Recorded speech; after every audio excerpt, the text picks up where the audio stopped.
क्या गांधी परिवार ही कांग्रेस है और कांग्रेस का मतलब सिर्फ गांधी परिवार है? क्या गांधी सरनेम के करिश्मे के बगैर कांग्रेस पार्टी की नैया पार नहीं की जा सकती? स्वदेश खबर की शुरुआत इन्हीं सवालों के साथ करेंगे और ये सवाल हम नहीं बल्कि कांग्रेस पार्टी के अंदर खाने और राजनीतिक गलियारों से आ रहे हैं। पार्टी में अध्यक्ष के चुनाव होने हैं, लेकिन इसके पहले कई कांग्रेस नेताओं ने ही निष्पक्षता पर सवाल उठाकर एक तरह से चुनाव पर ही सवाल खड़े कर दिए हैं। तो ऐसे में बीजेपी कांग्रेस पर जुबानी हमले तेज करेगी ही। कांग्रेस सांसद शशि थरूर की अगुवाई में 5 सांसदों की चिट्ठी उनके लिए हथियार का काम कर रही है। चुनाव प्रभारी मधुसूदन मिस्त्री को खत लेकर सवाल किए गए हैं। एक बार फिर से ये मांग की गई है कि अध्यक्ष पद के लिए वोट डालने वाले लोगों की लिस्ट को सार्वजनिक की जाए। खत लिखने वालों में थरूर और तिवारी का संबंध कांग्रेस के G23 ग्रुप से है, जो पार्टी के आंतरिक लोकतंत्र को लेकर सवाल पूछते आए हैं। लेकिन कांग्रेस अपनी पार्टी संविधान का हवाला देकर इन मांगों से कन्नी काट रही है। तो ऐसे में सवाल है कि क्या कांग्रेस में कुछ नेता जानबूझकर पार्टी की कमान गांधी परिवार के अलावा किसी दूसरे को नहीं देना चाहते? वहीं राहुल गांधी ने भी अध्यक्ष पद चुनाव पर सस्पेंस बरकरार रखा है।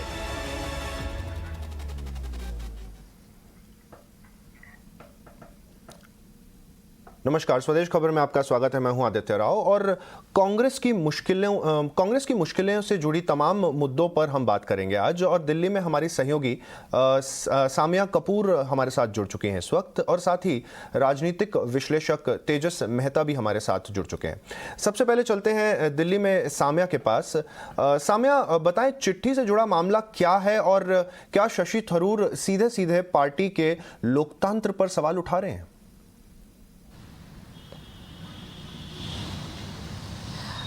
काफ़ी दिनों से कांग्रेस के वरिष्ठ नेता इस बात पे सवाल उठा रहे हैं कि जो डिस्ट्रिक्ट लेवल और ब्लॉक लेवल पे मेंबरशिप ड्राइव करनी चाहिए थी कांग्रेस पार्टी को, कांग्रेस के कुछ संविधान के तहत, वो पूरी हुई है या नहीं हुई है प्रक्रिया। इसके बारे में मधुसूदन मिस्त्री ने कई बार ये साफ कर दिया है कि 9000 से ज़्यादा डेलीगेट्स जो है उनका दाखिला हुआ है कांग्रेस पार्टी में, और अब वो आगे जाके जब कांग्रेस के अध्यक्ष का चुनाव होगा अक्टूबर में तो वो वोट करेंगे।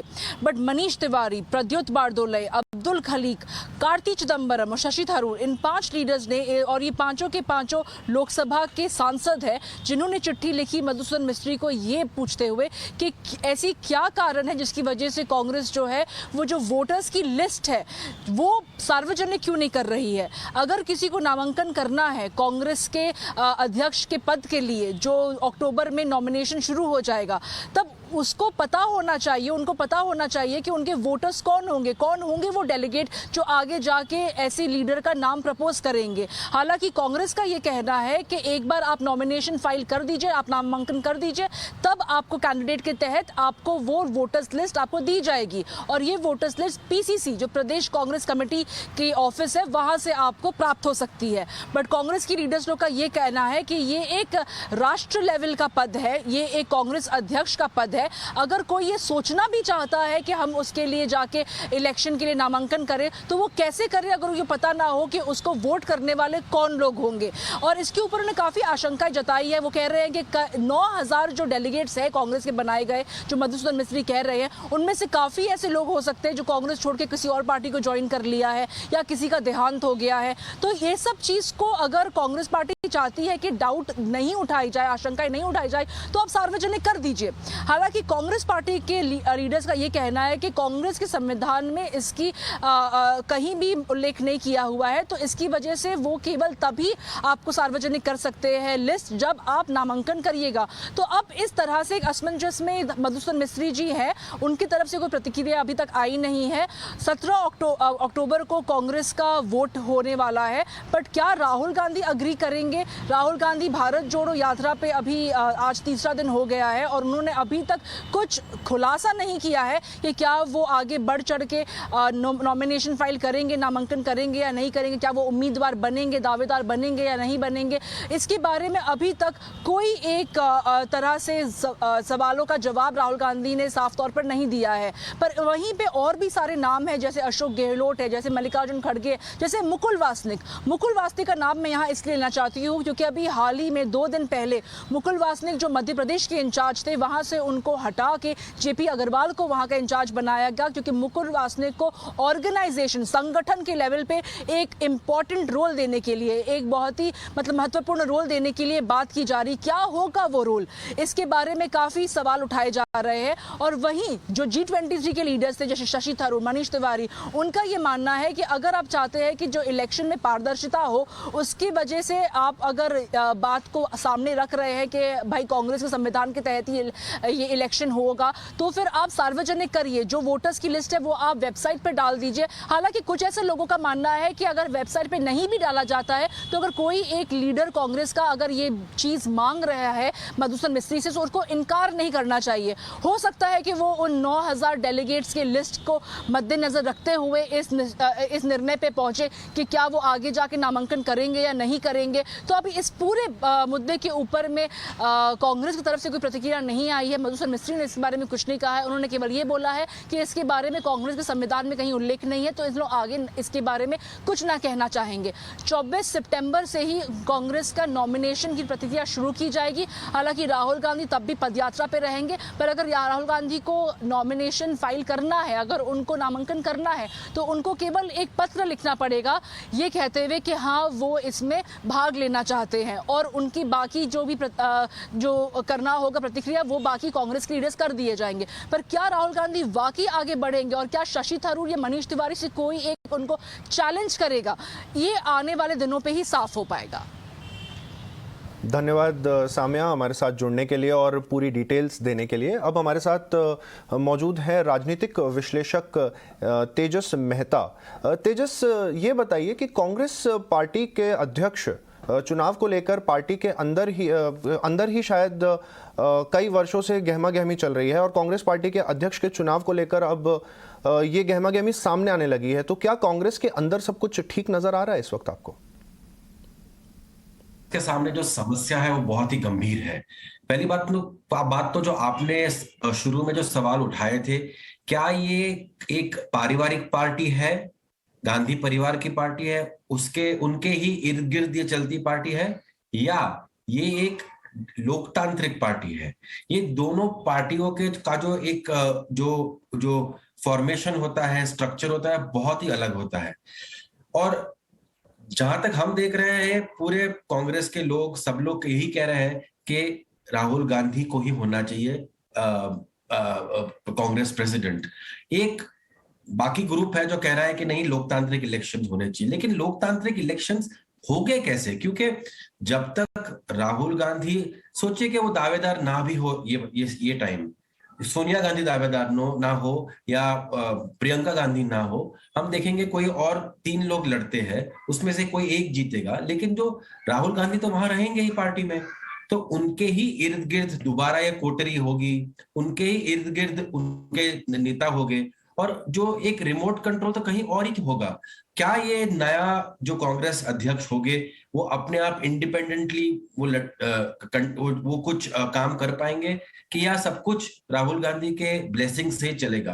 तो मुझे लगता है, मैंने कई बार कहा है कि ये जो अभी तो ये गैंग्रीन इतना फैल गया है कि आपके पास कोई ऑप्शन रहा ही नहीं है। 2 ही विकल्प है। पहला, जो आप कहते हैं कि ये लोकतांत्रिक पार्टी है, इलेक्शंस ये पद के लिए पूरी तरह से फेयर एंड फ्री होने चाहिए, तो मैं मानता हूं कि गांधी परिवार को इस पार्टी से दूर हट जाना चाहिए। They should not be part of the party, because जब तक ये सदस्य भी रहेंगे, एक मामूली कार्यकर्ता भी रहेंगे, उनका एक इन्फ्लुएंस रहता ही रहेगा, और उनके ही इर्द गिर्द दोबारा सब लोग आते रहेंगे। दूसरा विकल्प, आप ये कहें कि हम लोकतांत्रिक नहीं है, हम पारिवारिक पार्टी है, और आप प्रेसिडेंट हो जाइए और आप चलाइए पार्टी। उसमें भारत में बहुत सारी पार्टियां ऐसी है, लेकिन इसमें दिक्कत और एक शर्म जैसी बात उनको जो महसूस होती है कि वो कहते हैं, मानते हैं हम लिबरल्स हैं, वी आर डेमोक्रेट्स, और एक डेमोक्रेटिक पार्टी, इतनी बड़ी सबसे पुरानी देश की पार्टी में इलेक्शंस ना हो, ये एक कॉन्ट्रडिक्शन है। तो ये बड़ी समस्या कांग्रेस पार्टी के लिए है, और मुझे नहीं लगता है कि ये समस्या को वो पार कर पाएंगे इस बार। मुझे लगता भी नहीं है कि राहुल गांधी दावेदार बनेंगे। कोई और 2-3 लोग होंगे, लेकिन दोबारा सवाल यही उठेंगे कि कौन पार्टी चला रहा है, वो नए कांग्रेस अध्यक्ष या वापस रिमोट कंट्रोल इनके हाथ में है। और जब तक ये ये क्लैरिटी नहीं आती है पार्टी के अंदर ही कि हमको क्या चाहिए, कि मैं तो कहता हूं कि ये स्वीकार ले कि ये राहुल गांधी या गांधी परिवार की पार्टी है, उसमें आपकी ऐसी बात बहुत से सारी ही पार्टी है। तेजस जी, आपकी बात से ही निकलकर एक सवाल आ रहा है, पर थोड़ी दूर की बात है शायद ये, लेकिन क्या पार्टी में वैचारिक तौर पर दो फाड़ होने के संकेत हैं? क्या इसकी संभावना दिखती है कि रह रहकर कुछ आवाजें उठ रही हैं, लेकिन गांधी परिवार के साए से पार्टी बाहर नहीं जा पा रही है इस वक्त?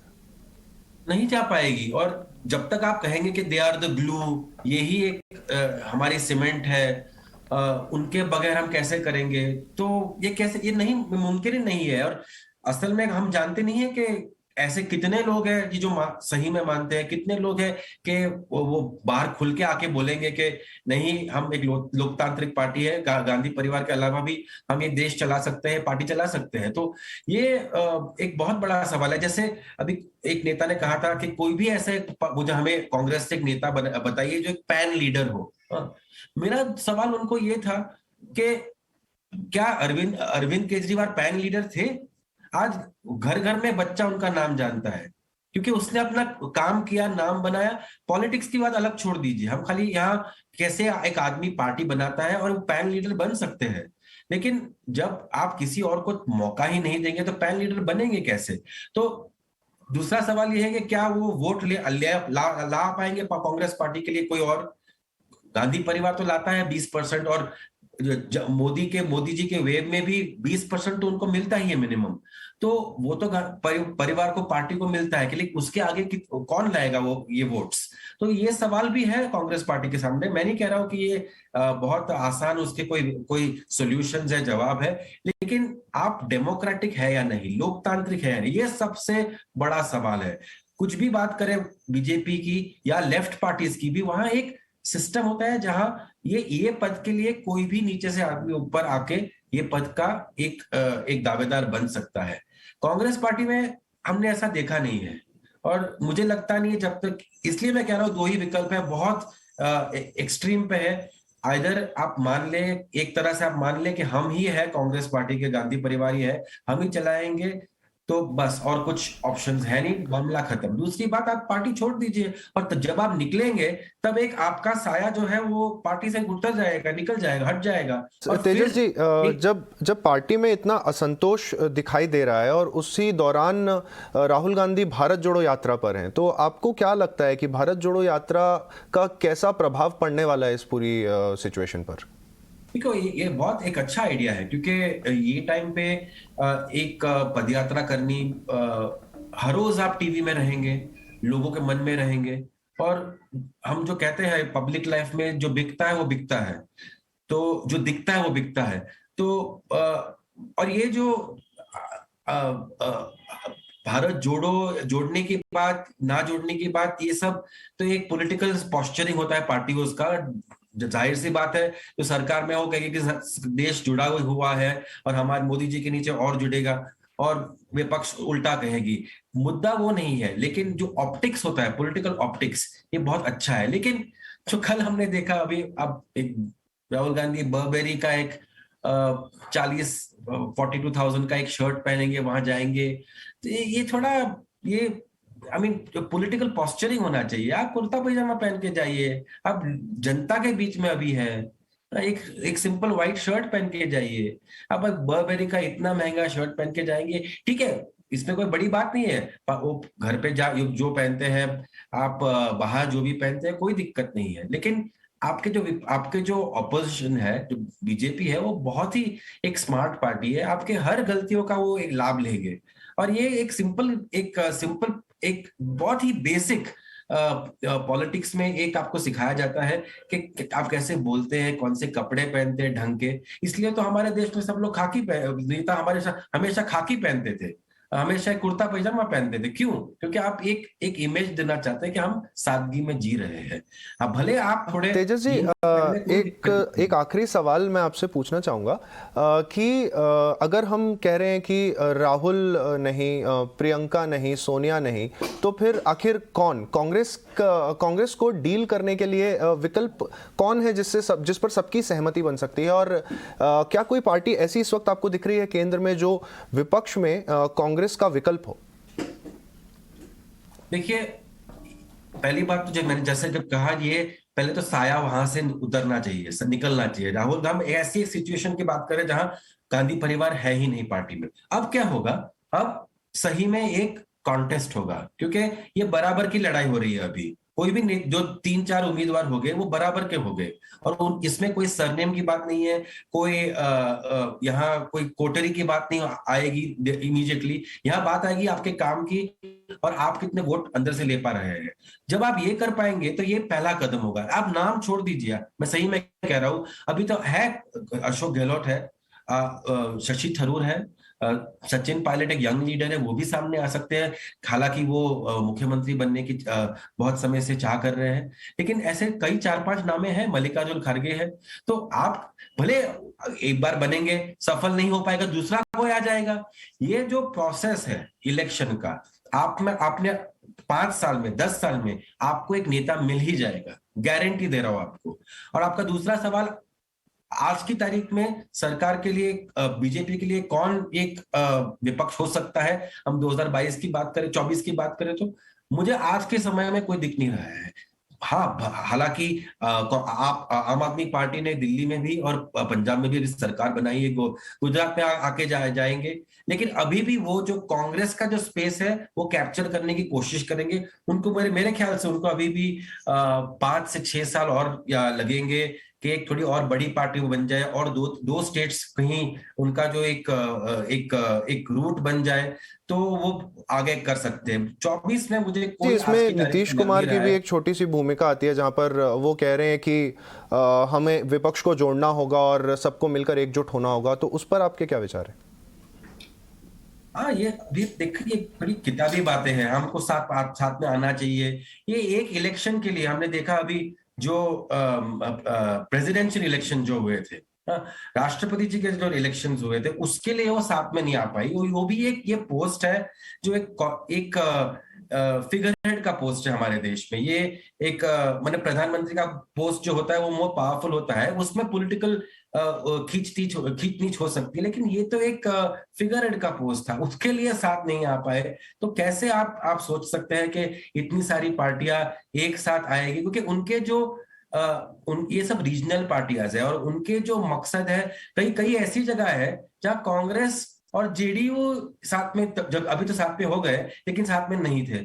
तो ऐसी बहुत सारी पार्टियां हैं जहां कांग्रेस के जो कांग्रेस के जो साथ जो रीजनल पार्टी थे वो नहीं है आज की तारीख में। वो सब तेलंगाना में देखिए कैसे केसीआर और कांग्रेस साथ में आएंगे, नहीं आ पाएंगे। जी जी तो जी ऐसी बहुत सारे स्टेट्स हैं जहां ये तकलीफ सामने आएगी। जी जी जी इसी वजह से मैं देख रहा हूँ, मेरी समझ से, मेरी अंडरस्टैंडिंग में, एनालिसिस में, जी कि 24 तक तो मुझे कुछ दिख नहीं रहा है कि कोई एक बड़ा ऐसा ऑपोजिशन या नेता सामने आ सकता है जो मोदी। चलिए तेजस जी, उम्मीद करते हैं कि पिक्चर जल्दी ही क्लियर हो नेशनल फ्रंट पे भी कि क्या कुछ निकल कर आ रहा है। धन्यवाद हमारे साथ जुड़ने के लिए और अपना बहुमूल्य वक्त हमें देने के लिए।